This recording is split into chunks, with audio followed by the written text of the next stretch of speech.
r/NoSleep. Posted by u/Toucan the Rapper. Never light a corpse wax candle. The ingredients were easy enough for us to come by: a lock of hair from a virgin, nobly given by a blushing Dorothy, the placenta of a stillborn child, stolen by aspiring midwife Harriet from a fatally difficult birth she'd shadowed, and the seed of a bastard, donated by Chris with very little prompting whatsoever. As I was on a pathology residency, it was my job to get the adipocere. Oh, sorry. If you're not familiar with the technical terminology of morgues, forensics, or pathology, you're probably confused. Corpse wax. I had to get the corpse wax. Luckily for me, the perfect John Doe rolled onto the slab only 2 days after Harriet managed to swipe the placenta.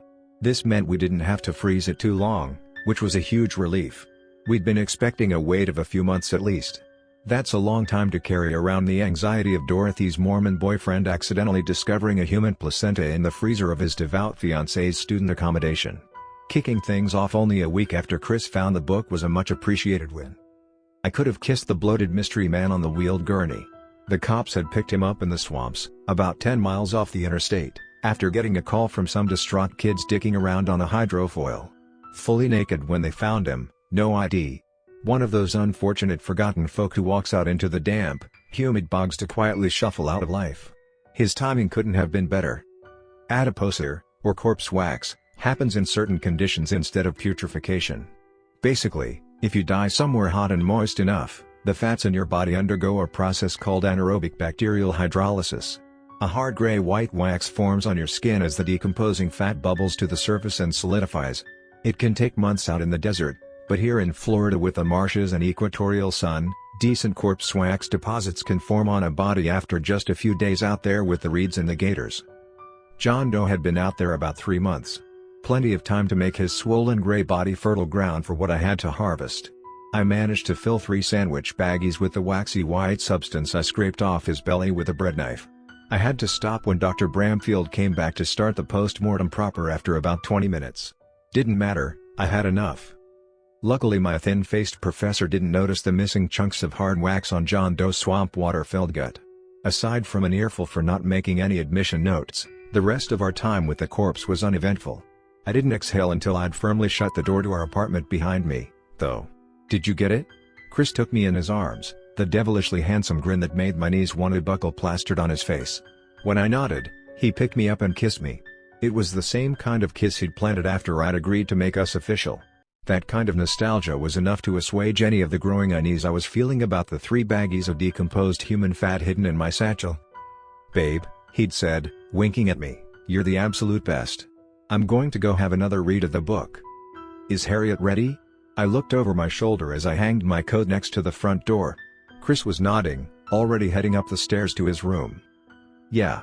She's been buried in candle-making videos on YouTube ever since you text. The other thing should be defrosted now, too." "The placenta you mean?" I asked, eyebrow raised. "Yeah, that."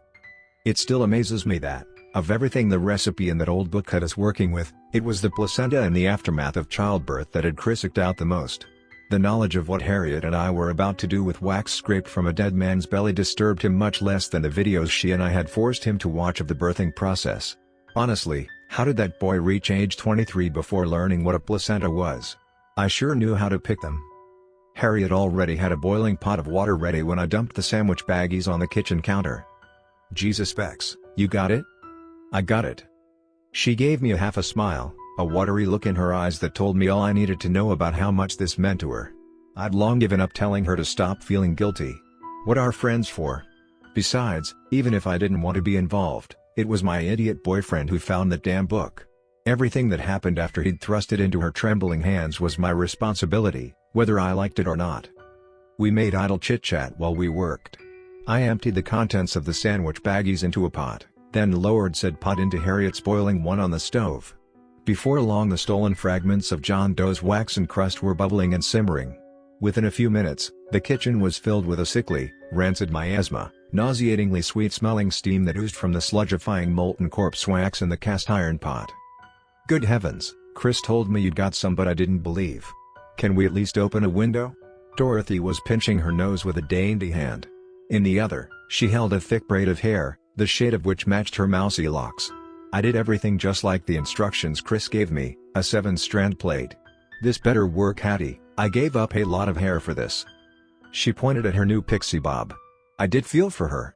If it wasn't for Chris's smooth talking a few months prior, it could have been my hair scooped up from the kitchen floor that morning. Thanks, Dor. Harriet placed a hand on Dorothy's shoulder, a tear falling down her cheek. I mean it. Really? Okay ladies, that's enough mushy stuff, we've got a candle to make. My two housemates swallowed, Harriet to hold down tears, Dorothy to try and forget what was still bubbling away on the stove.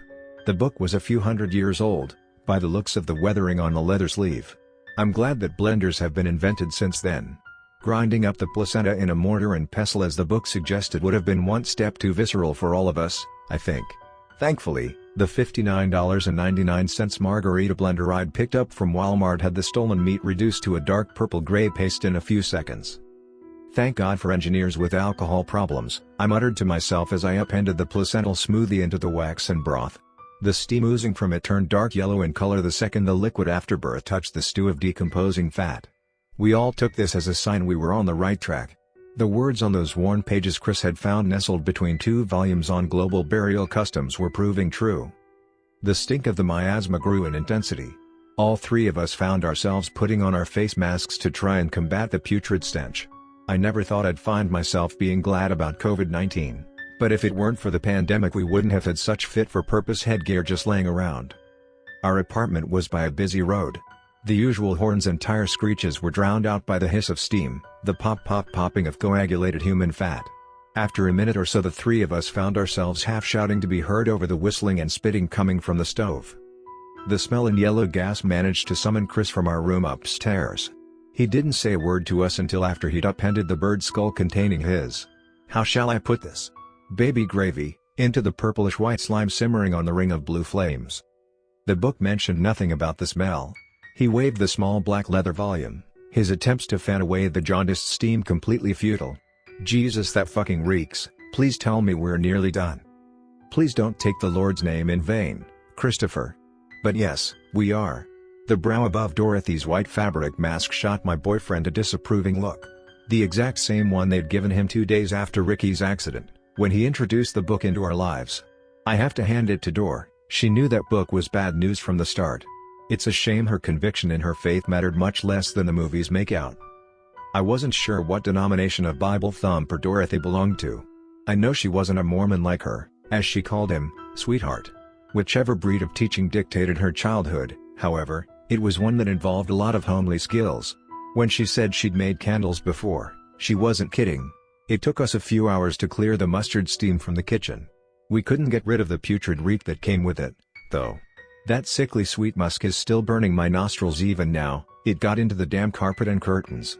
The landlord will probably have bigger concerns, but I guarantee getting that smell out is going to be a pain in the ass if he ever finds new tenants. That's a big if, though. When we all finally sat down that evening, it was with a large, long, gray-purple candle. It looked like the kind of beeswax candles honey farms sell on the side in the gift shop. I squeezed Dora's shoulder. We'd all heard her through the walls, and that was a long time for anyone to spend crying in the shower. Thanks, Harriet had said again, smiling meekly at her when Dorothy placed the lumpy wax candle with a wick of her own hair on the center of the table. Don't mention it, Hattie. Please. I mean that. Never mention it. Dorothy's gaze didn't leave the column of hair, after birth, and my boyfriend's genetic material that her delicate, pious hands had sculpted. She swallowed again. And I was genuinely touched by realizing just how far out of her comfort zone she was willing to go to help a grieving friend. Right ladies, Chris winked at me again, shall we get started?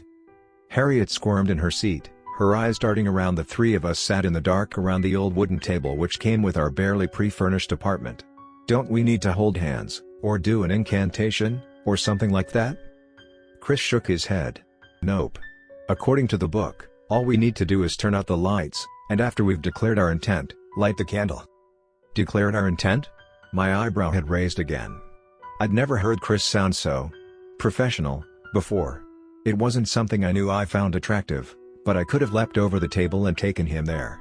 My half-serious fuckboy interest was turning into a charge-taking voodoo man right before my eyes, and I was here for it.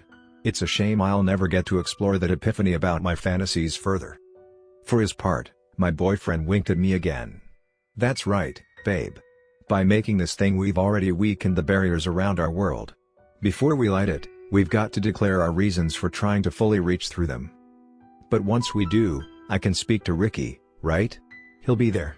Harriet had grabbed Chris's hands, her eyes streaming and bottom lip beset with violent trembles. I think he caught my jealous glare because he placed her hands gently on the table. Yes, according to this, that's what will happen. He tapped a downturned thumb on the black leather. We've followed all the steps. Now we've just got to turn out the lights, let the other side know why we intend to pierce the barrier, and then hey presto, we can all apologize to Ricky for letting him drive drunk when we were all too cheap to pay for an Uber. The slight crack in his words was enough for me to know his joke was hiding the same intense guilt we all felt. Well, all of us apart from the teetotal and at home studying that night Dorothy. I squeezed his knee under the table. Harriet let out a small noise, somewhere between a sob and a yelp, but didn't say anything. Despite the callousness of his tone, she knew there was nothing false about Chris's statement. So then, now we all know what's got to go down, he said, blinking away tears and treating my housemates to the roguish grin usually reserved only for me. Shall we get started? He held the book in one hand. With the other, he reached out behind him. There was a click, and then the small desk lamp which offered our only protection from the pitch blackness went out. That's the first moment I had the conscious thought that I'd made a mistake by allowing Chris and Harriet to get so taken with that damn book.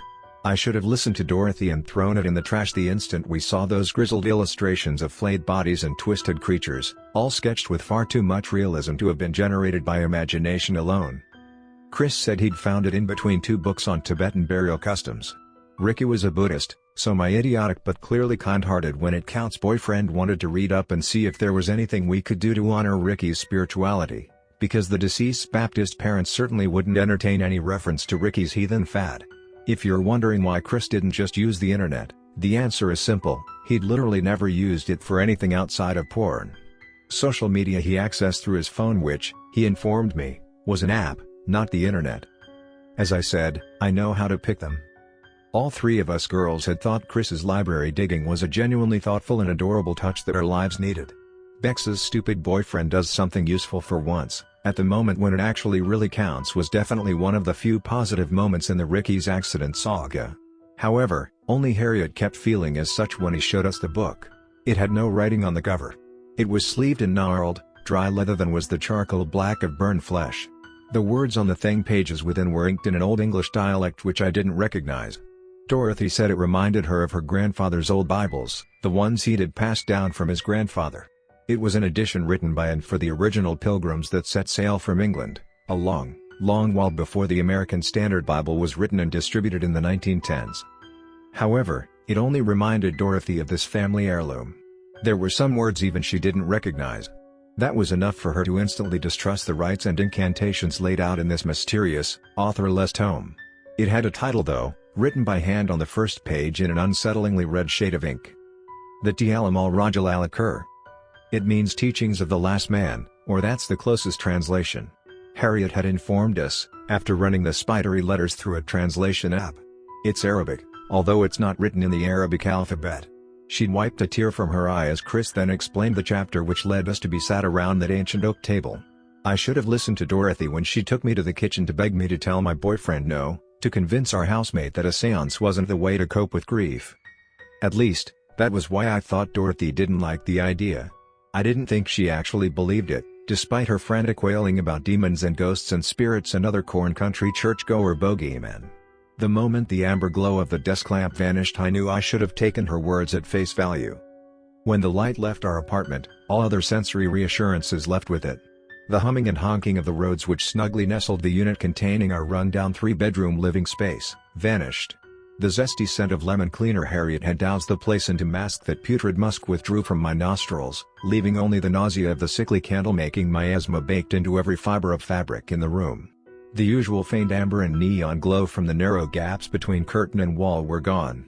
The reeking pitch darkness was cold, and moist, far colder and moister than Florida evenings have any business being. I could hear Dorothy whimpering in the dark, praying to herself under her breath. Harriet's breath was slow and steady, but I heard the occasional sniffling in the gloom from her sucking back tears. Chris's breaths came through shallow and excited. After a lifetime of being that useless kid who caused problems, he was relishing his time as a man that fixed them. For those in the darkness listening, he said, his voice level and measured despite his excitement, we four have constructed the Narrate Ruwaya. God, I hope you're pronouncing that right. I muttered, joking in an attempt to calm my nerves. Chris continued, though not without giving me a sharp but playful kick under the table. We have gathered the ingredients as instructed in the Ta'alam al-Rajal al-Akhir. We are declaring our intent to you now, as laid out in the teacherless teachings. We declare the air we breathe open to the Ulay Khalid and Yanamun, open to those we've lost, open to the one amongst you called Ricky Giftstone. We declare ourselves and our home open for you. What now? I heard Harriet whisper. The palpable excitement in the whispered response from Chris's direction was so gleeful I started to lose the tingling his taking charge voodoo magic had inspired. Now, Harriet, we light the candle. I heard squeaks and scrapes next to me, could feel the cold moist air shifting as Chris stood. The table groaned under his weight while he leant forward, feeling around in the dark with an outstretched arm for the corpse wax candle Dorothy's hands have constructed. For her part, Dorothy was still running through every prayer she knew, the rosaries in her hands click-clacking almost inaudibly in the pressing darkness. Harriet was whispering too as Chris fumbled. Soon Ricky, she was saying to herself as the lighter Chris held scraped into life, soon I can say sorry, I'll see you again and I can say sorry and you'll know how much I loved you and... Her words were cut off by screams. They weren't hers, or mine, or Dorothy's, or even from Chris. Ours came shortly after. The first screams when the lighter spark caught the intricate wick of Dorothy's hair weren't screams of fear. They were barely even human, although we understood their meaning. We knew the emotion straight away. Every single one of the horrifying creatures that had been skulking around us in the dark was communicating the same feeling, hatred. It only took 2 flickers of the flame and half a second of listening to those roars for all 4 of us to open our mouths and beg the new, godless, unfamiliar sky for deliverance from our monumental mistake. When the flame from Chris's lighter caught the candle, the light from the corpse wax, placenta, seed, and hair, revealed just what the profane author of the Ta'alam al-Rajal al-Akhir was trying to achieve when they left instructions for this Narrate Ruwaya, or whatever Chris had said it was called. They hadn't found a way to communicate with worlds outside our own. They'd found a way to travel there. We weren't in our apartment. The light from the Dorothy hair wick revealed that the 4 of us, along with the oak table and corpse wax Narrate Ruwaya, were on a vast plateau of blue sand. The azure flats stretched far beyond any horizon, merging into the starless sky somewhere much further than my mortal eyes could see. The blue sands weren't empty though. I have never seen a place less empty in my life. There were countless trillions of them. They looked as though somebody had sculpted them from clay, somebody who had heard a human being described but never seen one up close. Their skin was pure white. Not white as in Caucasian, or even the white of albinism, but the pure untainted alabaster of boiled bone. Their features were crooked, skewed, asymmetrical. None had limbs of an even length, an appropriate number of fingers, or joints that swung the way they should. There were some with 3 breasts, some with 2 belly buttons, some with nothing between their legs and others with what should be between their legs somewhere else entirely. Aside from a shrinking half-foot perimeter around our out-of-place oak table, the miles of azure sand under the featureless sky was filled by writhing, twisting imitations of human beings. Every inch of space between greasy misshapen bodies was taken up by more greasy misshapen bodies. They shuddered and wriggled over each other, clambering and fighting to reach the frigid air above the putrid-smelling tide. The only thing worse than the forms in that encroaching mass of ivory flesh was their faces. Each set of features was just as damned as the body they belonged to. No sets of eyes sat parallel, no cleft or swollen lips not peeled back to reveal a jagged tooth snarl. No uniformity or reason existed on those trillion faces, nothing could link them as belonging to creatures of the same kind beyond a single observation. The expression beneath every lumpy brow and around every crooked nose was the same. Pure, unfiltered, unrestrained. Hatred. Hatred directed through a near infinite number of mismatched pairs of eyes, at us. There was no way we could hear our screaming above the offending roars and high-pitched bestial howls of those things without number. The sheer volume of it shook the table and my bones. I saw the other 3 though, saw the unbridled terror and unchecked tears that let me know their blind panic was at least as overbearing as my own. Chris was still bent over the table, the lighter still flaming under his white-knuckled thumb.